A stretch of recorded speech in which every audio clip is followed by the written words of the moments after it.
حضرت ابو ہریرہ رضی اللہ تعالیٰ عنہ بیان کرتے ہیں، نبی صلی اللہ علیہ وسلم اپنے سجدوں میں یہ دعا کیا کرتے تھے: اے اللہ میرے چھوٹے بڑے، پہلے پچھلے، ظاہر اور پوشیدہ تمام گناہ معاف فرما دے۔ مشکوٰۃ المصابیح حدیث نمبر 892۔ حضرت عائشہ رضی اللہ تعالیٰ عنہ بیان کرتی ہے، میں نے ایک رات رسول اللہ صلی اللہ علیہ وسلم کو بستر پر نہ پایا تو میں نے اپنے ہاتھ سے آپ کو ٹٹولا تو میرا ہاتھ آپ کے پاؤں کے تلوے پر لگا۔ آپ نماز میں حالت سجدہ میں تھے جبکہ آپ کے پاؤں کھڑے تھے اور آپ دعا کر رہے تھے: اے اللہ میں تیری رضامندی کے ذریعے تیرے غصے سے، تیری عافیت کے ذریعے تیری سزا سے اور تیری رحمت کے ذریعے تیرے عذاب سے پناہ چاہتا ہوں۔ میں تیری تعریف کو شمار نہیں کر سکتا، تو ویسا ہی ہے جس طرح تو نے اپنی تعریف خود فرمائی ہے۔ مشکوٰۃ المصابیح حدیث نمبر 893۔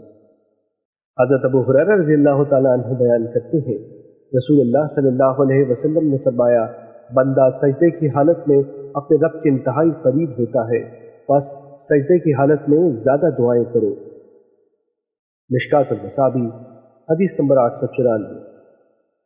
حضرت ابو ہریرہ رضی اللہ تعالیٰ عنہ بیان کرتے ہیں، رسول اللہ صلی اللہ علیہ وسلم نے فرمایا: جب ابن آدم آیت سجدہ تلاوت کر کے سجدہ کرتا ہے تو شیطان الگ ہو کر رونے لگتا ہے اور کہتا ہے: ہائے افسوس، ابن آدم کو سجدے کا حکم دیا گیا تو اس نے سجدہ کر لیا تو وہ جنت کا مستحق قرار پایا، جبکہ مجھے سجدے کا حکم دیا گیا تو میں نے انکار کر دیا اور جہنم میرا مقدر ٹھہری۔